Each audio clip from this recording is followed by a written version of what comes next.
Alright, last but not least, I tried to read her Art of the Deal, which, much like a lot of Trump's books, is like pretty paper thin, but I wanted to at least try to understand our new president's first lady because, essentially all we know about her is she was a supermodel, and now she's like a mom to Barron, who's like tall and smart, and he speaks like at least two languages. But this book is so horrible. Like, I made it to page 138 because it was essentially like Dolly Parton's book where it's like, oh, Melania did this, she did that, and it's like, the book says like how protected she is, like via non-disclosures and like maybe threatening and coercion. But I'm not gonna listen to a book about a horror and how she was bought by Trump to be his wife because like in the other book, Escape, it kind of just shows how you control and manipulate people, and this is an immigrant from a communist country, former Yugoslavia, and if the choice is going back to your communist European country or sucking some old guy's dick, you might suck some dick. And if your parents are also from that poor country and this child is their only hope to get out of that country and live the American dream, which I love and worship, you might let things slide. So I think that honestly, like, it like reeks of like domestic abuse and violence because like she doesn't really have her own voice. They try to make it seem like she has her own voice, but I don't think she does. I mean, like they're like, oh, she helped pick Vice President Vance. Oh my god. Mike Pence was such a dumb piece of shit. And the other two choices that Donald Trump had were, oh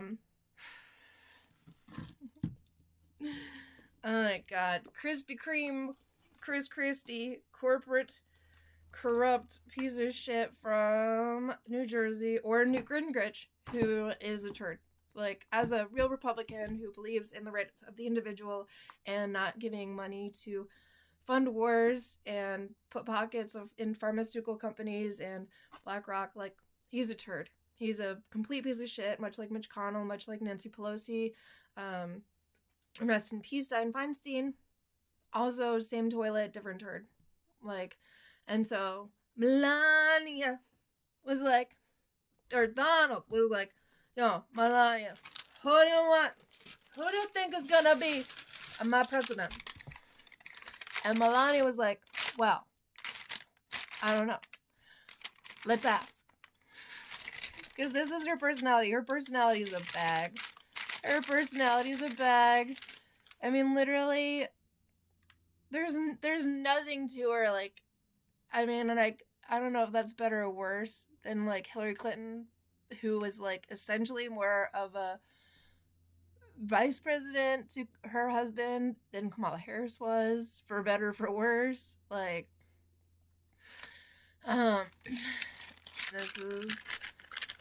this is our first lady, and she picked the vice president, who, the first one, not the second one, because the second one, love him. He's a real human being, versus Mike Pence, who is such just like a vile piece of shit. When he could have stood up for the election, when he could have stood up for the democracy, he fell down and he folded like the paperback he is. And weird choices are Mike Pence, Krispy Kreme donut, Newt Gingrich, and you ask him like, oh, like what do you think about your fellow candidates? All right, so Newt and Krispy Kreme, they were both like, well, these people, they suck. They suck. And then Mike Pence was like, well, this guy is really good at that, and this guy's really good at that. And Melania was like, Mike Pence is gonna suck your dick, daddy. So you should pick him, because he's gonna suck your dick.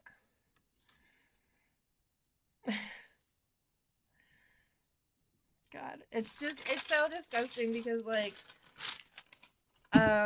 if you know anything about Trump and Melania, like there's accusations that they met at a Jeffrey Epstein's party. So if you replace modeling agent with pimp and model with prostitute, you essentially have the story of what's going on. And Trump being he's a modelizer, you're a piece of shit who can't get ass because you ain't got no freaking personality. Like, there are homeless people that get more fucking pussy than guys with money. And this book, it got me. All right, first thing that got me, Donald Trump, he's so good looking. He's good looking. He looks like a hot dog with a little hat of butter on it. Like that, I don't see it, I mean, especially because in the 80s we had guys like Sylvester Stallone, Arnold Schwarzenegger, big, muscular, tough guys, and Donald Trump's like, I'm a businessman.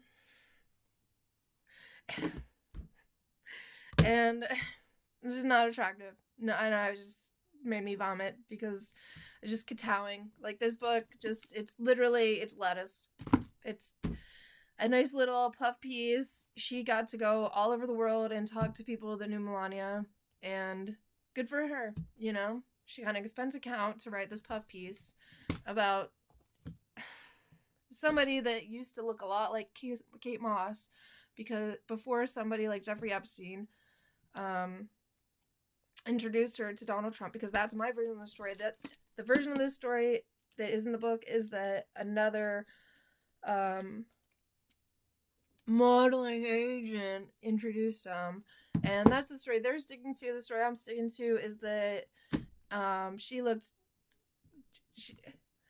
so in this book, she's not like a very prosperous model. She's not getting all the contracts, but Donald Trump shows up into her life, and suddenly, she's doing a Photoshop on his airplane. She's going into Sports Illustrated, and he even like lobbied for her to be on the cover, but he failed because that wasn't really his jurisdiction, and he kind of just had no leverage.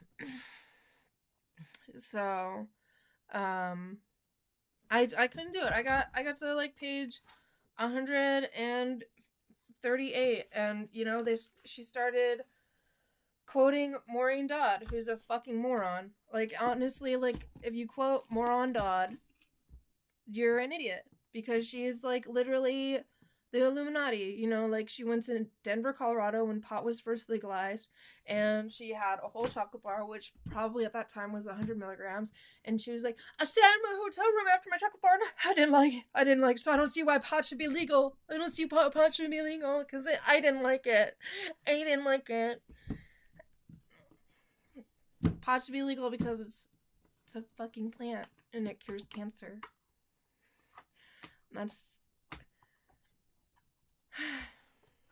It's really just like disturbing in media how, like, you can prop somebody up like they're not a paper bag.